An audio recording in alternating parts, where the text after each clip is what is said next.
को टारगेट किया जा रहा है।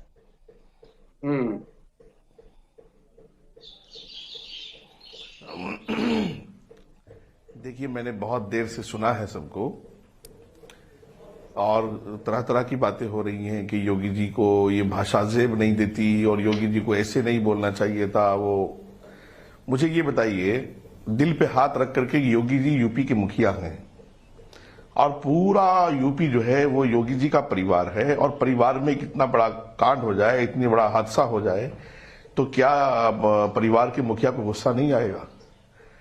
और अतीक हो, मुख्तार हो, और जो भी हो, जो क्रिमिनल है वो 100 क्रिमिनल है।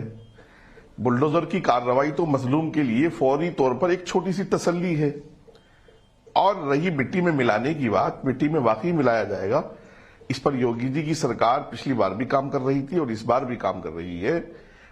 मैं ये पूछना चाहता हूं कि जब ये बात मुसलमान के नाम पर आती है या जो क्रिमिनल लोग हैं उन पर कानूनी कार्रवाई की बात आती है, तो ये बहुत सारे लोग टीवी डिबेट पर आकर के मुसलमानों के हमदर्द बन जाते हैं। और जब ये मुसलमान क्रिमिनल बन रहा होता है, लोगों की जमीनों पर कब्जे कर रहा होता है, मदरसों पर, लड़कियों के मदरसों पर, अभी अतीक के भाई के रिकॉर्ड उठा के देखिएगा, अशरफ का, आपको पता चलेगा कि लड़कियों के मदरसे में उसने जो है वहां से एक लड़की को अगवा किया था, वो भी FIR है।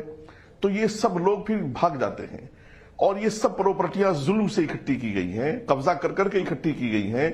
अगर आज ये सरकार लोगों को इंसाफ दे रही है, इंसाफ दिलाने के लिए पाबंद है, और योगी जी के अंदर एक हमदर्दी और एक तड़प है और उनका एक गुस्सा जो आया है निकल करके अपने परिवार की हमदर्दी में, तो यहां बैठ करके इसको हिंदू मुसलमान से नहीं जोड़ना चाहिए। एक बात। दूसरी बात यह है, मैं ये पूछना चाहता हूं कि अगर वाकईतन मैं मान लूं कि मैं मुसलमान हूं और वो भी मुसलमान है, मुझे उनका फेवर करना है, हमदर्दी करनी है, तो इस्लाम कब कहता है कि तुम किसी का मर्डर कर दो? क्या उमेश पाल जो है वो किसी का बाप नहीं है, किसी का बेटा नहीं है, किसी का पति नहीं है? और फिर यूपी पुलिस के जवानों की हत्या हो रही है, और मतलब योगी जी की सरकार में जबकि लॉ एंड ऑर्डर इतना मजबूत किया गया हो और पूरी दुनिया से इन्वेस्ट करने के लिए लोग वहां आ रहे हो, और ऐसे मौके पर आप लॉ एंड ऑर्डर को चैलेंज करोगे तो मिट्टी में नहीं मिलाया जाएगा, तो कहां मिलाया जाएगा आपको? तो मैं समझता हूं कि बहुत सही तरफ सरकार जा रही है। और सुब्रत पाठक जी जो अभी बीच में हमारे सांसद महोदय बोल रहे थे, मैं उनकी बात से 100% इत्तेफाक रखता हूं। गाड़ी पल्टे या जो पलटे, ऐसे लोगों को तो मिट्टी में वाकईतन मिल जाना ठीक है। शोएब जमई, जो मैं आता हूं कासमी साहब, शोएब जमई, आपको गुस्सा आया कि नहीं जब इलाहाबाद की, प्रयागराज की आपने तस्वीरें देखी, जब बम चला, गोली चला, जिस तरीके से घेर कर मारा गया, गुस्सा आया कि नहीं? नहीं, हमने तो सुना था कि भाई जो आलिम होता है वो हक बोलता है, लेकिन जो नहीं, आपको गुस्सा आया कि नहीं शोएब जमई?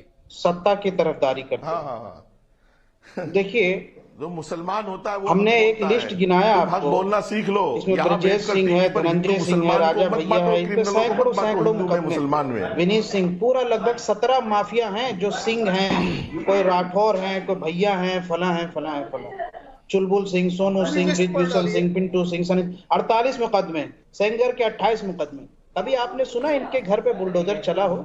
शोएब जमई, अगर सुनिए ना सर, अगर जितने आपने नाम गिराए, शोएब जमई सुनिए सर, सुनते रहा करिए, तो छोटी छोटी बात में ज्यादा कंटेंट निकल कर आएगा। आपने जितने नाम गिनाए, मान लीजिए कि उन पर नहीं कार्रवाई हुई जो आप कह रहे हैं, तो क्या आपके हिसाब से इसीलिए कार्रवाई अतीक अहमद के गुर्गों पर नहीं होनी चाहिए? क्या इसीलिए कार्रवाई मुख्तार अंसारी के गुर्गों पर नहीं होनी चाहिए? कार्रवाई जो है, सजा पुलिस देती, सजा जो है कोर्ट देती है। वक्फ बोर्ड बुलडोजर चलाता है कि नहीं? आप मान, वक्फ बोर्ड बुलडोजर चलाता है कि नहीं? अभी पिछले दिनों बंगाल में शोएब जमई के कुछ कार्यकर्ताओं ने, अरे शोएब जमई सुनिए ना सर, सवाल सुना करिए, उसका जवाब दीजिए। कोर्ट की कार्रवाई के वक्फ बोर्ड बुलडोजर चलाता है कि नहीं? सारे भाजपा कार्यकर्ताओं के घर, शोएब जमई, वक्फ बोर्ड बुलडोजर चलाता है कि नहीं?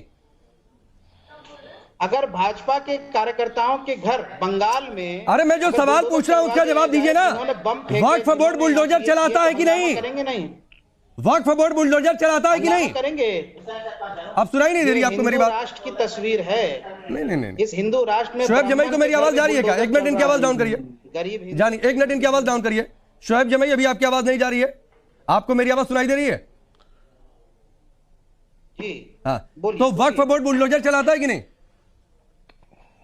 जी? वक्फ बोर्ड बुलडोजर चलाता है कि नहीं?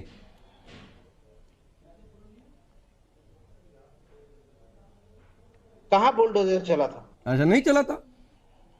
इतने मासूम है क्या? नहीं, मैं कह रहा हूँ बंगाल में बुलडोजर चला था क्या भाजपा वक्फ, अरे मैं सवाल वक्फ बोर्ड को लेकर पूछ रहा हूँ, चलिए आप नहीं जवाब देंगे क्योंकि आपको पता है कि मेरा इसके आगे सवाल क्या होगा। भाजपा कार्यकर्ता मुझे पता है ना सर। फरहान भाई यही सवाल आपसे, वक्फ बोर्ड बुलडोजर चलाता है कि नहीं?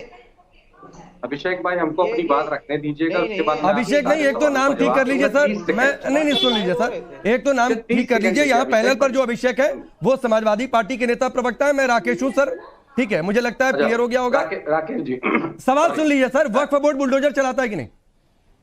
राकेश भाई हमें अपनी बात रखने का 30 सेकंड आपको मैं 1 मिनट दूंगा सर, मेरे सवाल का जवाब दे दीजिए, उसके अलावा मैं आपको 1 मिनट दूंगा। आप बस बताइए वक्फ बोर्ड बुलडोजर चलाता है कि नहीं? बुलडोजर चलाने का अधिकार सिर्फ माननीय उच्च न्यायालय को है, माननीय न्यायालय को है। तो वक्फ बोर्ड क्यों बुलडोजर चलाता है भाई? वक्फ बोर्ड का बुलडोजर चलाया, मैं अभी बता दूंगा सर, मैं अभी बता दूंगा सर। हल्द्वानी में बाकायदा स्टेटमेंट जारी किया गया था कि अपनी प्रॉपर्टीज पर जो इंक्रोचमेंट हुआ है उस पर बुलडोजर चलाएंगे सर। कौन कहा? वो मैं बता दूंगा सर, चलिए अपनी बात रखिए, मैं अभी बता दूंगा सर, अभी बता दूंगा, चिंता मत करिए।